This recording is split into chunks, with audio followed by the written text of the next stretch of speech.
viviendo bajo la gracia en forma práctica.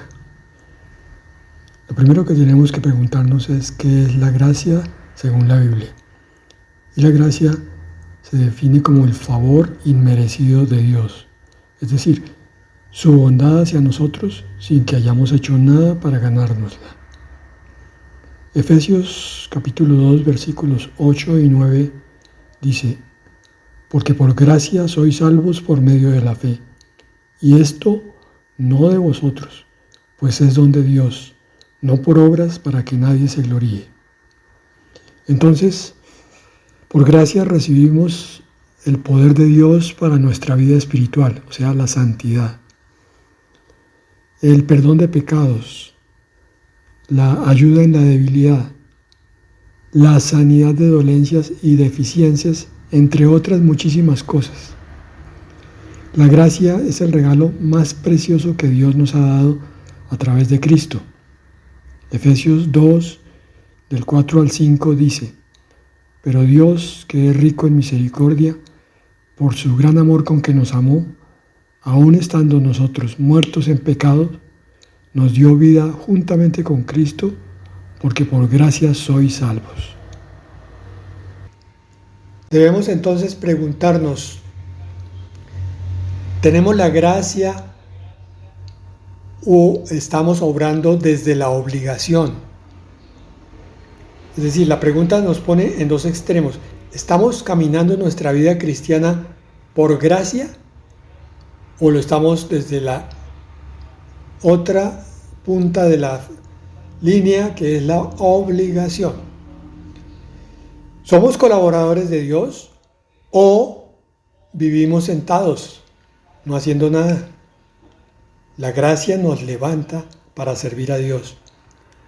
¿Hay poder en nuestra vida o vivimos con incapacidad?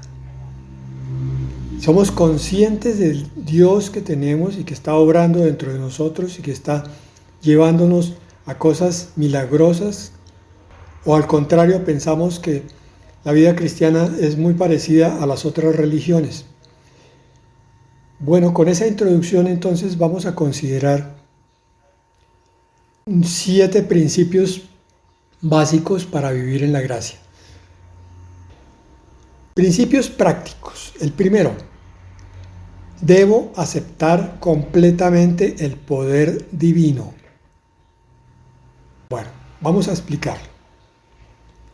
El principio nos está diciendo que hay una forma de vivir dejándonos de sentir culpables y viviendo en el entendimiento de la gracia de Dios. Se fundamenta ese principio en la primera de Juan 1:9. Palabra muy conocida, muy repetida. Dice: si confesamos nuestros pecados, Él es fiel y justo para perdonar nuestros pecados y limpiarnos de toda maldad. La condición es que vayamos en sinceridad y honestidad para confesar todas las faltas y pecados. Cuando hacemos eso, recibimos inmediatamente el perdón de Dios, porque Él es fiel y es justo. Y Él prometió perdonar nuestros pecados cuando los confesáramos. Y es justo cuando ve que nuestro corazón está arrepentido. Y entonces se produce otra cosa, no solo el perdón, sino la santidad. Nos limpia de toda maldad. La razón por la que cuesta trabajo crecer en santidad es porque de pronto hay pecado no confesado. Porque la promesa aquí es completamente clara. Nos limpia de toda maldad si confesamos nuestros pecados.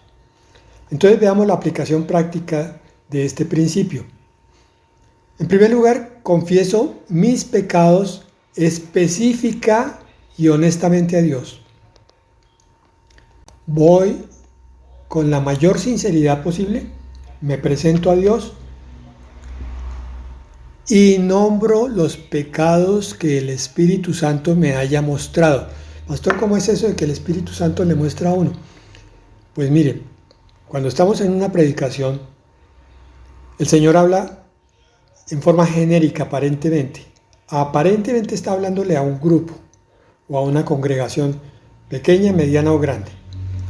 Pero en realidad el milagro es que dentro de esa exposición genérica, el Señor mueve los corazones y los toca. Entonces el Espíritu Santo nos muestra a cada uno de nosotros en qué estamos fallando. Por ejemplo, aquí puede estar mostrándole a alguno de nosotros que nos falta confesar más abiertamente, más específicamente y más honestamente algunos pecados. Quizás todavía los disimulamos, los adornamos, les ponemos otro nombre, los disculpamos, pero la santidad comienza con la sinceridad. En segundo lugar, recibo su perdón como un hecho cumplido. Aquí estoy aplicando el primer principio, que es el de aceptar completamente el perdón divino. Entonces, como sé que el Señor, a través de su palabra, prometió perdonarme si yo confieso, recibo ese perdón y vivo con él como algo cumplido. Mi corazón es llevado por el Espíritu al entendimiento de que ya fui perdonado. Si algo en mi mente me está diciendo, es que usted es culpable de esto todavía, usted ya lo confesó pero sigue siendo culpable, entiendo ahí que es Satanás el acusador, el que me está señalando y me está hablando. Porque la palabra dijo, Él es fiel y justo para perdonar mis pecados. Y yo digo, amén, Señor, eso se cumple en mí porque es tu palabra.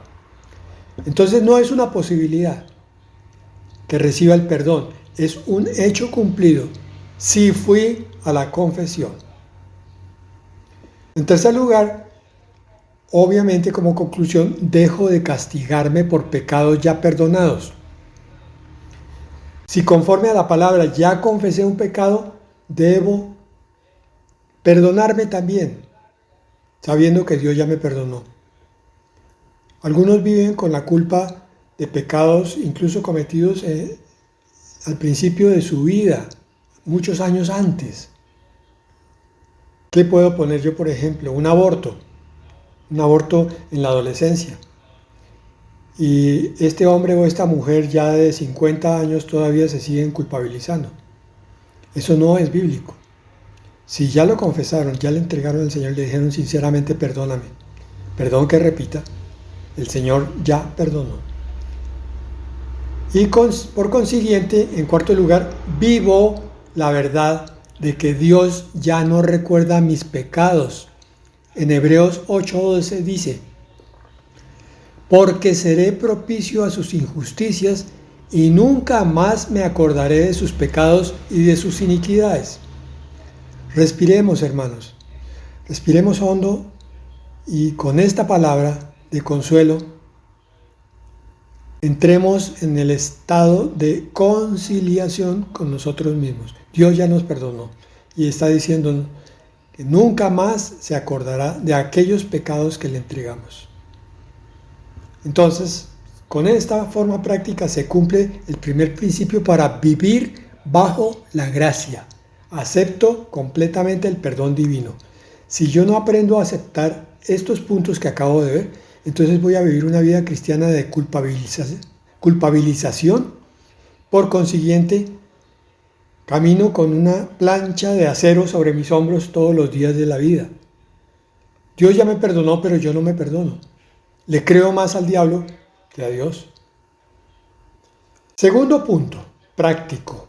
Repito, vivo por el Espíritu, no por reglas externas. Esto es muy importante.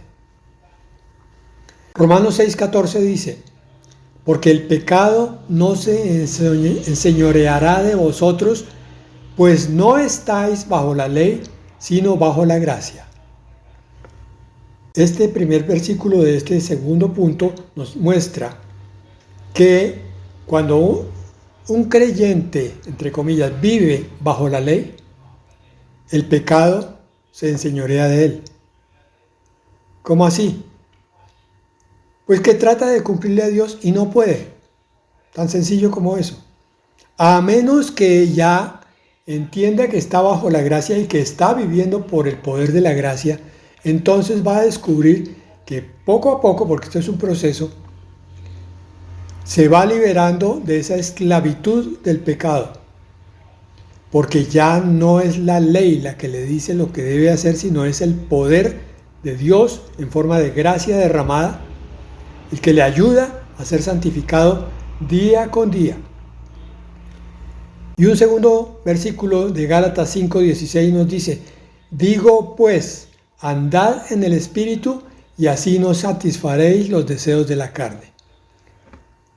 Confirmando el primero de Romanos 6:14, cuando andamos en el Espíritu, cuando vivo conforme a lo que dice el Nuevo Testamento, no por reglas de ley, no porque estoy anclado en el Antiguo Testamento, no porque ya no puedo dejar de mirar a Dios como juez y lo sigo viendo así, en vez de verlo como Padre, un Padre amoroso que me manifiesta su infinito amor con la gracia.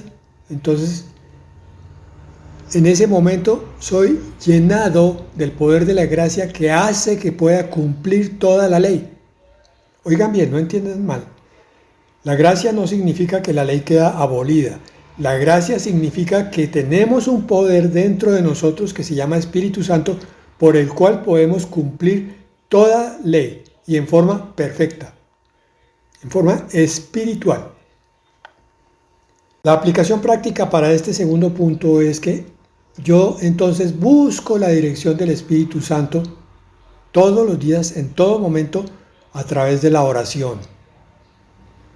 Espíritu Santo de Cristo, guíame. Llévame para vivir conforme a lo que tú quieres. Y por consiguiente, entonces, en cada acción espontáneamente pregunto: ¿esto que voy a hacer, esto que voy a decir, esto que estoy pensando, glorifica a Dios? En vez de decir simplemente, ¿está prohibido? Es una obediencia entendida, una obediencia por gratitud, no una obediencia por obligación. La obediencia por obligación se llama ley. La obediencia por gratitud se llama gracia. Como vivo por el Espíritu, entonces cultivo el discernimiento espiritual a través del estudio bíblico juicioso. Quiero conocer cada vez más la palabra para ser llenado del poder del Espíritu Santo y poder cumplir toda la Escritura. Y recuerdo, por tanto, que la obediencia es una respuesta al amor. Explico, Dios me ofrece amor, entonces yo lo obedezco en gratitud por ese amor. Pero no es que entonces lo obedezco para obtener el amor de Dios. Ese es un error que se comete con alguna frecuencia. Yo me voy a portar bien para que el Señor se sonría y me mire, y entonces me bendiga. No es así. Yo me porto bien porque el Espíritu Santo dentro de mí me lleva a hacer las cosas justa y correctamente, y porque esa es la expresión de mi amor en obediencia a Dios. Tercer punto. Recuerdo, estamos en puntos prácticos, en principios prácticos para vivir bajo la gracia. Tercero, extiendo la gracia a los demás. Efesios 4:32 dice: sed benignos unos con otros, misericordiosos, perdonándoos unos a otros, como también Dios os perdonó a vosotros en Cristo. Entonces, en la forma práctica, perdono rápidamente, así como fui perdonado por el Señor Jesucristo. Recuerden siempre eso, cuando algo les esté carcomiendo, porque un hermano hizo o no hizo alguna cosa contra nosotros, lo que hacemos es recordar el perdón de la cruz.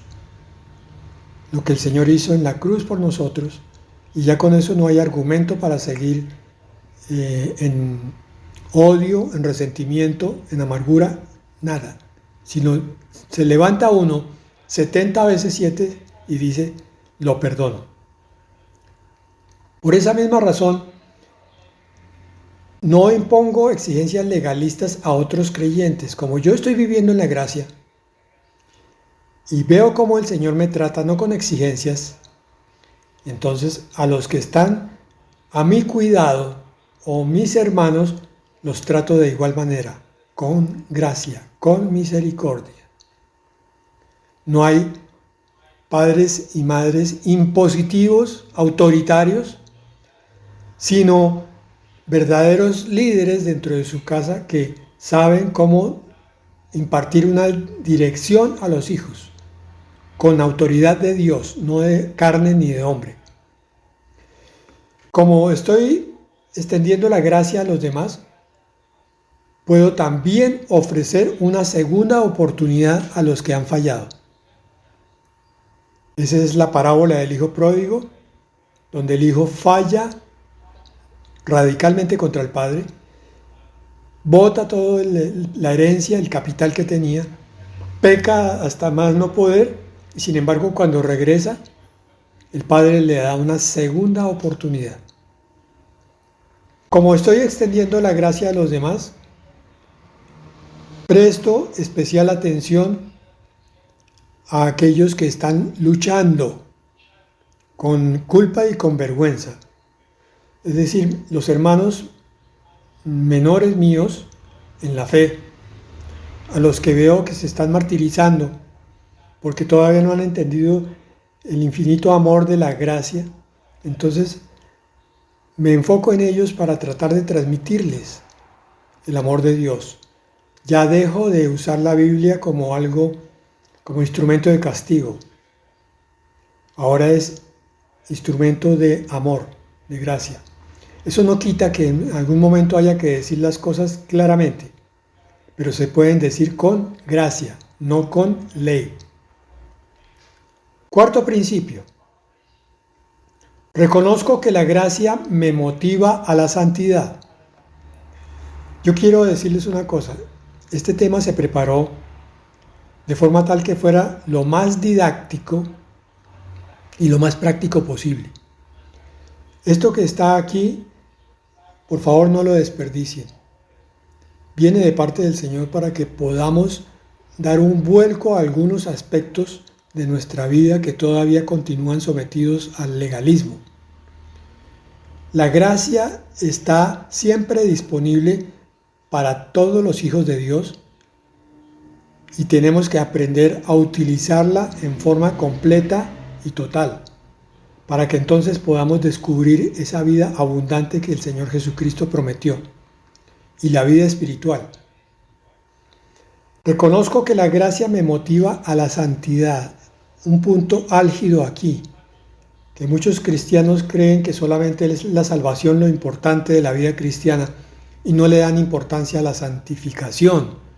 El proceso es completo, empieza en la salvación y culmina en la santificación. Es una continuación. Tito 2:11 al 12 dice: porque la gracia de Dios se ha manifestado para salvación, primero, a todos los hombres, enseñándoles que, segundo, renunciando a la impiedad y a los deseos mundanos, vivamos en este siglo sobria, justa y piadosamente. Resumo, en un solo versículo está la salvación y la santificación. Nombra la salvación con su nombre propio, porque la gracia de Dios se ha manifestado para salvación. Pero la santificación se convierte en una renuncia y en una vivencia, dice, a todos los hombres, enseñándonos que renunciando a la impiedad y los deseos mundanos, porque la santificación significa eso, apartarme de todo lo que es pecado, hacer el propósito de no caer en él. Y entonces, viene la segunda parte, vivamos en este siglo sobria, justa y piadosamente. Eso es santidad. Eso es un cristiano que entendió la palabra del nuevo pacto. ¿Cómo aplicamos eso prácticamente? Entonces, primero, comprendo que la gracia no es un permiso para pecar. Allá en Romanos, en el capítulo 6, Pablo hace una exhortación larga sobre que porque estamos en la gracia entonces tenemos permiso para pecar. No. La gracia es la perfección del cumplimiento de los mandatos de Dios. Por eso, busco la santidad por gratitud y no por miedo. Ay, es que como me han predicado que el arrebatamiento va a separar las iglesias en dos grupos, los que se quedan y los que se van. Y los que se quedan son los tibios. Entonces yo tengo que ser santo para no quedarme. Esa no es una buena motivación. Digamos que es legítima, pero no debe ser la primera. Bueno, entonces decíamos, busco la santidad por gratitud, no por miedo. Quedó claro. En tercer lugar, celebro el progreso espiritual como el fruto de la gracia, no como un logro personal. Es decir, si el Señor me está llevando a un estado de mayor capacidad para evitar un pecado o para que un don se desarrolle o se está formando el fruto del Espíritu en mí, yo le doy gracias de rodillas y humildemente al autor de ese cambio. No es porque yo me haya esforzado, no es porque yo sea especial entre los cristianos, no es porque yo sea mejor que mis hermanos. No es logro personal, es fruto de la gracia. Y en cuarto lugar, cuando fallo, cuando caigo, regreso rápidamente a Dios en lugar de alejarme por vergüenza, que esto es lo que hace tristemente un buen grupo de cristianos cuando tropiezan. Se sienten tan avergonzados que no vuelven a la iglesia. ¿A qué voy si soy un hipócrita? Ese es Satanás el que le está poniendo ese pensamiento y quitando el de Dios misericordioso, perdona todo lo que se confiesa. Quinto punto, quinto principio. Descanso en Cristo. La palabra en 2 Corintios 5:17 dice, de modo que si alguno está en Cristo, nueva criatura es. Las cosas viejas pasaron y aquí todas son hechas nuevas. Si alguno está en Cristo, está lleno de Cristo, Él lo rodea por todas partes, pero al mismo tiempo descansa en Cristo como el autor de todas las cosas, entonces soy criatura nueva. ¿Y cómo lo aplico? Recuerdo diariamente quién soy en Cristo. Perdonado, amado, adoptado. ¿Quién soy en Cristo? Perdonado, amado y adoptado. Hago el ejercicio continuamente. Y para eso necesito estar también leyendo la palabra.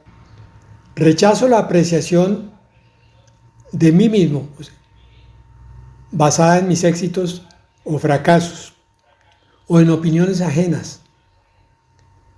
La única opinión que a mí me debe importar es la que Dios tiene de mí. Y no hay ninguna otra forma sino yendo a la presencia de Dios para saber lo que el Señor busca de mí. Medito en versículos que afirmen mi nueva identidad. Hermano, es que si yo no estoy leyendo la palabra en forma disciplinada, repetida, estas verdades se diluyen porque el diablo viene a colocar sus mentiras y entonces, como la palabra está ligeramente desteñida dentro de mi corazón, pareciera que las verdades son las palabras que pone Satanás dentro de mí y yo termino creyendo entonces cosas que no son. Y reconozco que ya soy aceptado, no que estoy tratando de ser aceptado por Dios. Yo ya soy hijo de Dios. El Señor Jesucristo es mi Señor.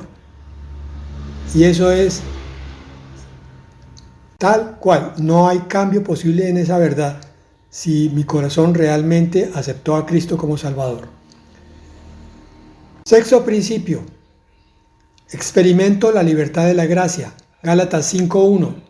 Estad pues firmes en la libertad con que Cristo nos hizo libres, y no estéis otra vez sujetos al yugo de esclavitud.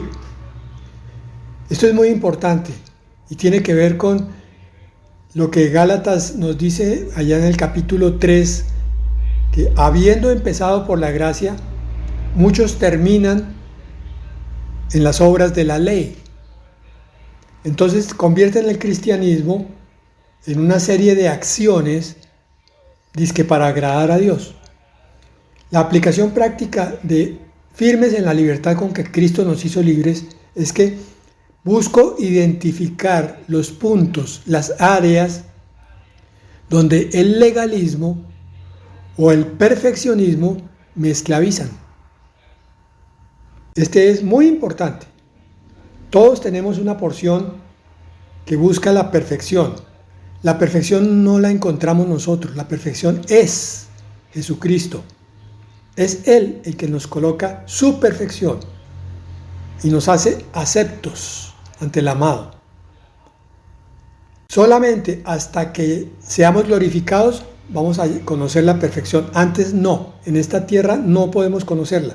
Entonces nos esforzamos en vano cuando queremos hacer algo perfecto. Rechazo la mentalidad de hacer en vez de ser en mi relación con Dios. Soy hijo de Dios, no tengo que hacer nada para ser hijo de Dios. Ya lo hice, que fue aceptar al Salvador, y con eso es suficiente.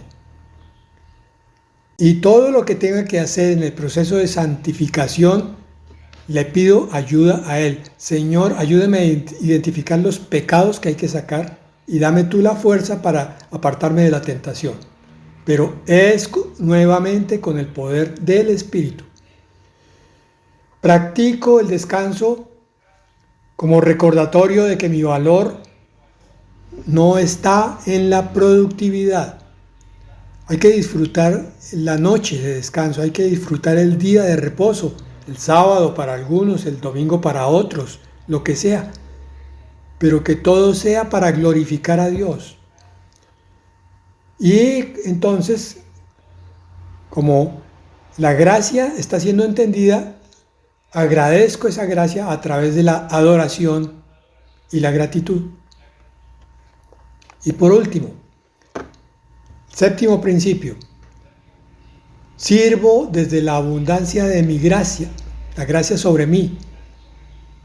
¿Cómo así? Ya vamos a entender eso. Segunda de Corintios 9:8 dice, y poderoso es Dios para hacer que abunde en vosotros toda gracia, a fin de que, teniendo siempre en todas las cosas todo lo suficiente, abundéis para toda buena obra. Este versículo lo han usado en las iglesias de prosperidad, pero el verdadero enfoque es espiritual. El Señor es abundante en todo, entonces nos da gracia abundante para que haya fruto abundante. Y con eso podemos abundar en toda buena obra. Podemos hacer buenas obras ayudando al pueblo de Dios. Entonces, sirvo a otros como respuesta al amor recibido, no para ganarme el amor. Como dijo Pedro, de gracia recibimos, de gracia damos. Cuando fue a sanar a aquel cojo que estaba en la puerta del templo. Reconozco que Dios es el que me equipa, me capacita para cada buena obra que me llama a hacer. Porque la palabra dice, porque Dios es el que en vosotros produce el querer como el hacer para su buena voluntad, por su buena voluntad. Él es el que da la fuerza para querer y para hacer. Necesito esa recarga continua, entonces voy a tiempos de oración disciplinados, regulares con Dios para poder servir a Dios. Si yo no estoy hablando con Dios, yo no puedo hablar de Dios. Y por último, aprendo a recibir la gracia, no solo a darla. ¿Qué quiere decir eso? Pues que cuando alguien me da una ofrenda o una ayuda o quiere orar por mí, yo lo recibo con humildad, porque algo dentro de mí de pronto no estaba acostumbrado a recibir, porque yo me creía el dador siempre, el productor, y entonces ahora el Señor quiere enseñarme otra faceta a través de la bendición que traen. Para concluir, tienes que hacer un examen de cómo has experimentado la gracia de Dios en diferentes áreas de tu vida, en la salvación, en tus relaciones con las personas, en tus fracasos, cómo te levantó el Señor de un fracaso, en tus pruebas, cómo te fortaleció, cómo te apartó de la tentación, en tus dones y habilidades, cómo el Señor ha desarrollado nuevas facetas de tu forma de ser, de tu personalidad espiritual, para que seas más efectivo en el trabajo de las cosas de Dios. Pero también hay que hacer un diagnóstico de legalismo. Entonces hay que responder muy sinceramente en qué áreas de tu vida espiritual te sientes más motivado por obligación que por gratitud. El culto, las reuniones de palabra, de enseñanza, ¿vas a ellas con qué corazón? ¿Obligación o gratitud? ¿Cuándo fue la última vez que disfrutaste de tu relación con Dios sin sentir que debías hacer algo para agradarlo? Este caso concreto es cuando uno va y parece que no tengo nada que decirle a Dios y tampoco oigo mucho de parte de Dios. ¿Qué hago? Disfruto ese tiempo apacible y de quietud en silencio. Debemos disfrutar nuestra relación con Dios. Si la estamos sufriendo, no hemos entendido nada. Y por último, ¿tienes dificultades para aceptar el descanso sin sentir culpa? Terminamos con la palabra de 2 Corintios 12:9. Pero Él me dijo, bástate mi gracia, porque mi poder se perfecciona en la debilidad. Por tanto, de buena gana me gloriaré más bien en mis debilidades, para que repose sobre mí el poder de Cristo. Voy a repasar rápidamente los 7 puntos prácticos para vivir bajo la gracia. Primero, acepto completamente el perdón divino. Segundo, vivo por el Espíritu, no por reglas externas. Tercero, extiendo gracia a los demás. Cuarto, reconozco que la gracia me motiva a la santidad. Quinto, descanso en Cristo. Sexto, experimento la libertad de la gracia. Y séptimo, sirvo a Dios desde la abundancia de la gracia, no desde la escasez espiritual. Amén y amén.